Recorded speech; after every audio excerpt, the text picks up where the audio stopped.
Assalamualaikum warahmatullahi wabarakatuh.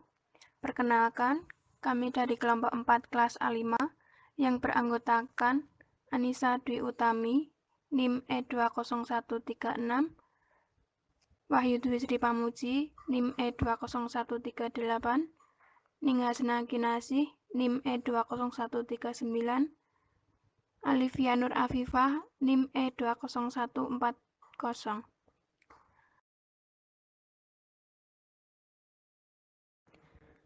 Dalam laporan praktikum kinetika reaksi kimia, kita akan menjelaskan mengenai tujuan, alat dan bahan, cara kerja, data perhitungan dan pembahasan, serta kesimpulan. Tujuan dalam praktikum kinetika reaksi kimia adalah untuk menjelaskan faktor-faktor yang mempengaruhi kecepatan reaksi.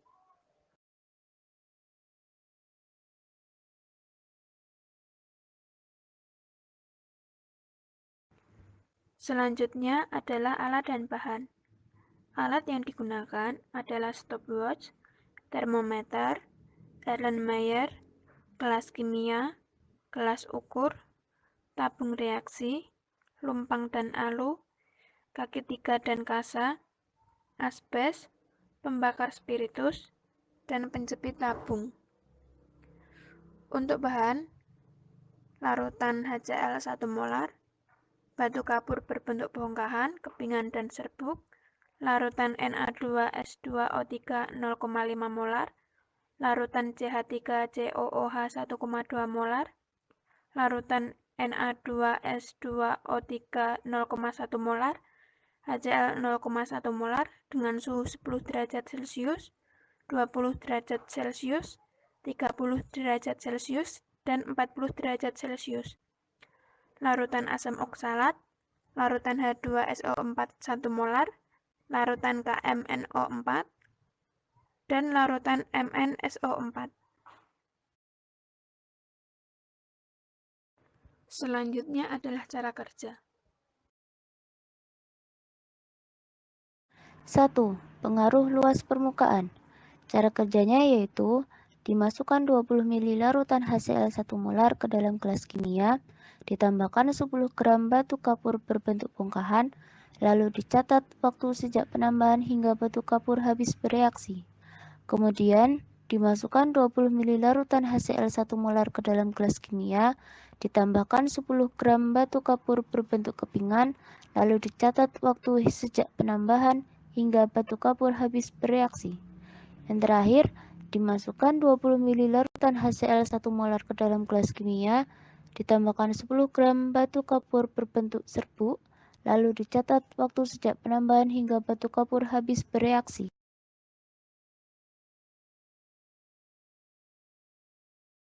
Dua, pengaruh konsentrasi. Cara kerjanya yaitu dibuat tanda silang hitam pada kertas putih, kemudian dimasukkan 20 ml larutan CH3COOH 1,2 molar ke dalam gelas kimia, lalu diletakkan di atas lembar kertas yang sudah diberi tanda. Ditambahkan 20 ml larutan Na2S2O3 0,5 molar dan dicatat waktunya sejak penambahan sampai tanda silang pada kertas tepat tidak terlihat.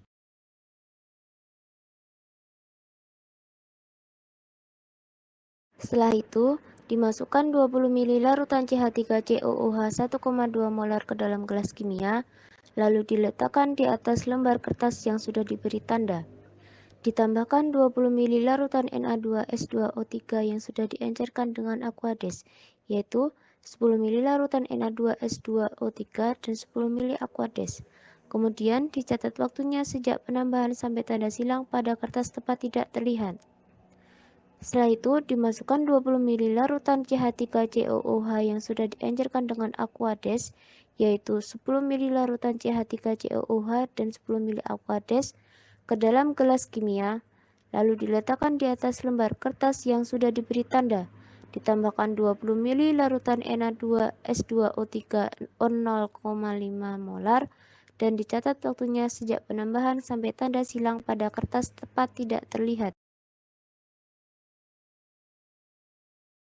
3. Pengaruh temperatur. Cara kerjanya yaitu dimasukkan 20 ml larutan Na2S2O3 0,1 molar ke dalam gelas beker. Kemudian, gelas beker diletakkan di atas tanda silang hitam pada kertas putih. Kemudian, ditambahkan 20 ml larutan HCl 0,1 molar dengan suhu 10 derajat Celcius dan dicatat waktu sejak penambahan sampai tanda silang hitam tepat tidak terlihat.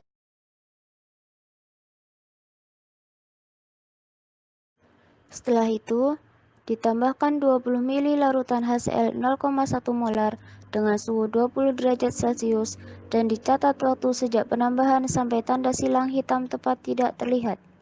Kemudian, ditambahkan 20 ml larutan HCl 0,1 molar dengan suhu 30 derajat Celcius dan dicatat waktu sejak penambahan sampai tanda silang hitam tepat tidak terlihat.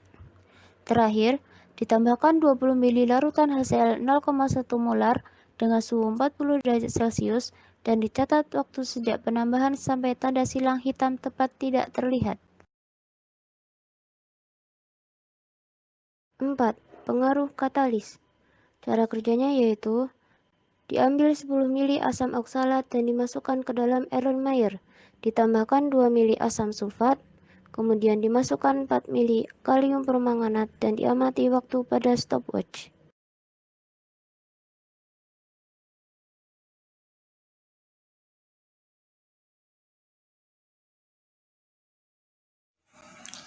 Saya akan melanjutkan pembahasan tentang cara kerja pengaruh katalis. Aduk campuran tersebut dan matikan stopwatch saat warna kalium permanganat hilang. Selanjutnya, ambil 10 ml asam oksalat dan masukkan ke dalam Erlenmeyer. Selanjutnya, tambahkan 2 ml asam sulfat dan tambahkan 0,5 ml mangan sulfat.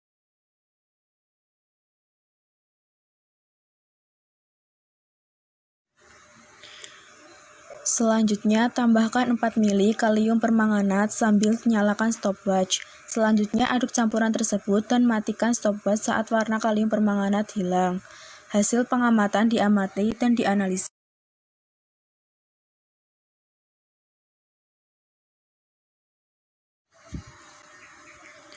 Data perhitungan dan pembahasan.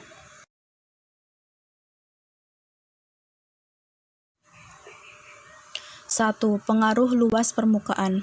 Pada video sebelumnya yang pernah kita pelajari, terdapat persamaan reaksi antara batu kapur plus asam klorida yang berbentuk bongkahan, kepingan, dan serbuk.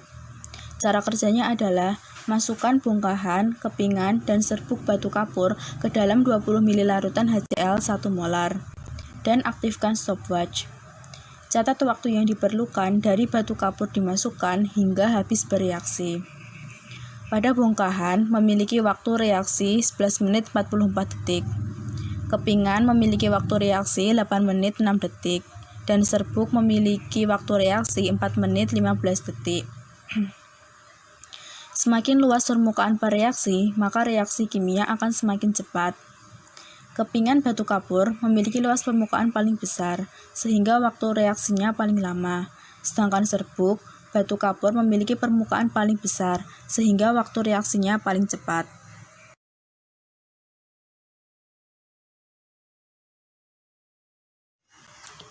Yang kedua adalah pengaruh konsentrasi. Pada percobaan pertama, masukkan CH3COOH 1,2 molar dan 20 ml Na2S2O3. Lalu hidupkan stopwatch. Larutan yang tidak berwarna perlahan-lahan berubah menjadi warna putih yang dimana larutan tersebut terdapat belerang. Untuk sampai pada saat tanda X tidak terlihat dibutuhkan waktu selama 52,5 detik. Pada percobaan kedua, masukkan 20 ml CH3COOH 1,2 molar dan 10 ml Na2S2O3 0,25 molar dan tambahkan 10 ml air. Kemudian pencet stopwatch. Untuk sampai pada saat tanda X tidak terlihat dibutuhkan waktu selama 133,5 detik. Pada percobaan ketiga, masukkan 10 ml CH3COOH 1,2 molar dan tambahkan 10 ml Aquades. dan Na2S2O3 0,5 molar. Waktu yang diperlukan untuk sampai tanda X tidak terlihat dibutuhkan waktu 70,6 detik.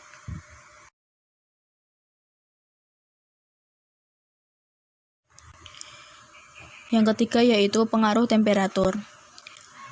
Larutan Na2S2O3 0,1 molar ditambah larutan HCl 0,1 molar.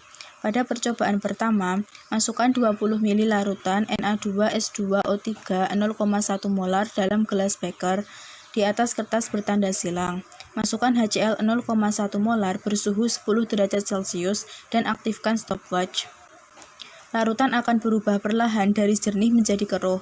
Catat waktu yang diperlukan sampai tanda silang tidak terlihat yaitu 4 jam 8 menit 88 detik. Pada percobaan kedua, masukkan HCl 0,1 molar bersuhu 20 derajat Celcius dan aktifkan stopwatch. Catat waktu yang diperlukan sampai tanda X tidak terlihat yaitu 1 jam 34 menit 50 detik. Pada percobaan ketiga, masukkan HCl yang bersuhu 30 derajat Celcius dan aktifkan stopwatch. Catat waktu yang diperlukan sampai tanda X tidak terlihat yaitu 1 jam 7 menit 66 detik. Pada percobaan keempat, masukkan HCl bersuhu 40 derajat Celcius dan aktifkan stopwatch. Waktu yang diperlukan untuk sampai tanda X tidak terlihat yaitu 54 menit 15 detik. Semakin tinggi suhu bereaksi, kimia akan berlangsung semakin cepat.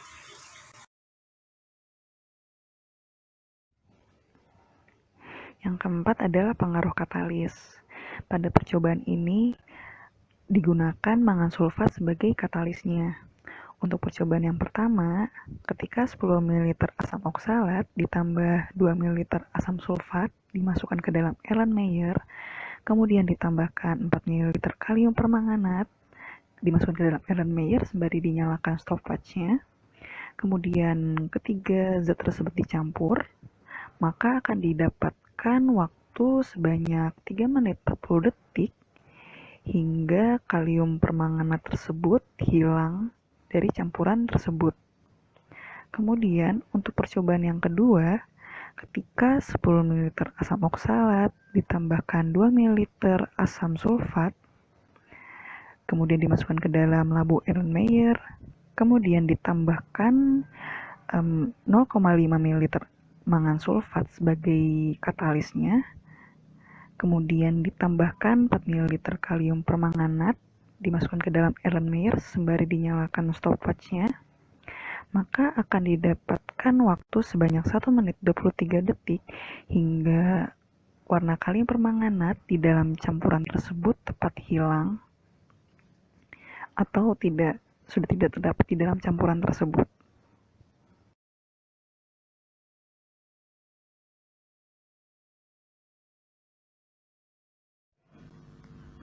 Baik, dari 4 percobaan yang telah kami lakukan, dapat kami simpulkan bahwa laju reaksi kimia ini sangat bergantung pada 4 faktor.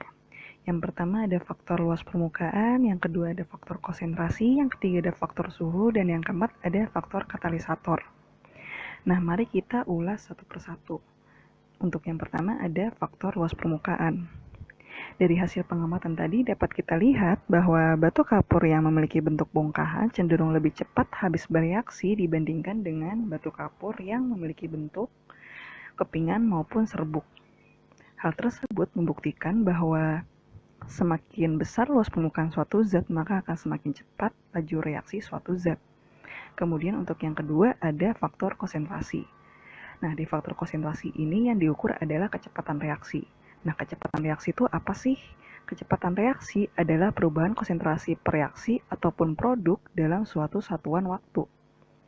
Nah, dari hasil pengamatan tadi, untuk yang pertama adalah ketika asam asetat dicampur dengan natrium tiosulfat dengan total konsentrasi 1,7 molar, itu cenderung lebih cepat bereaksi dibandingkan dengan asam asetat dicampur dengan natrium tiosulfat yang diencerkan dengan total konsentrasi 1,45 molar dan asam asetat yang diencerkan dicampur dengan natrium tiosulfat dengan total konsentrasi 1,1 molar. Hal tersebut membuktikan bahwa semakin tinggi konsentrasi suatu zat, maka akan semakin cepat laju reaksi suatu zat tersebut. Kemudian untuk yang ketiga adalah faktor suhu atau faktor temperatur. Nah, dari hasil pengamatan tadi kita lihat bahwa natrium tiosulfat dicampur dengan asam klorida dengan berbagai suhu yang ada, yaitu seperti 10 derajat, 20 derajat, 30 derajat, ataupun 40 derajat.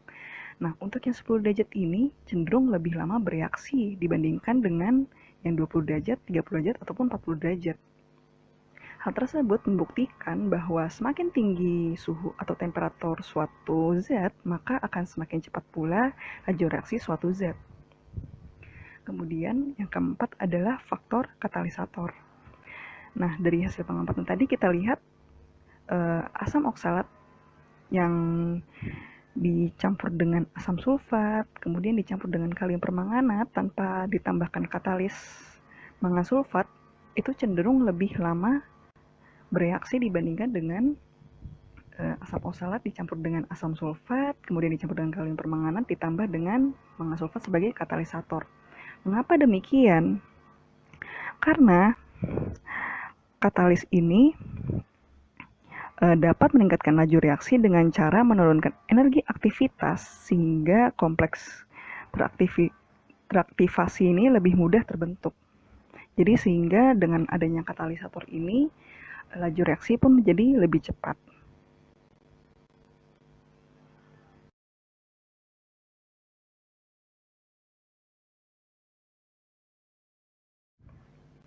Sekian presentasi dari kelompok kami mengenai kinetika reaksi kimia. Bila ada salah-salah kata dari kami maupun materi yang disampaikan sekiranya kurang jelas ataupun kurang bisa dipahami oleh kalian, kami mohon maaf sebesar-besarnya. Dan bila ada pertanyaan yang ingin ditanyakan oleh kalian, silakan dicantumkan melalui komentar di video ini. Terima kasih dan wassalamualaikum warahmatullahi wabarakatuh.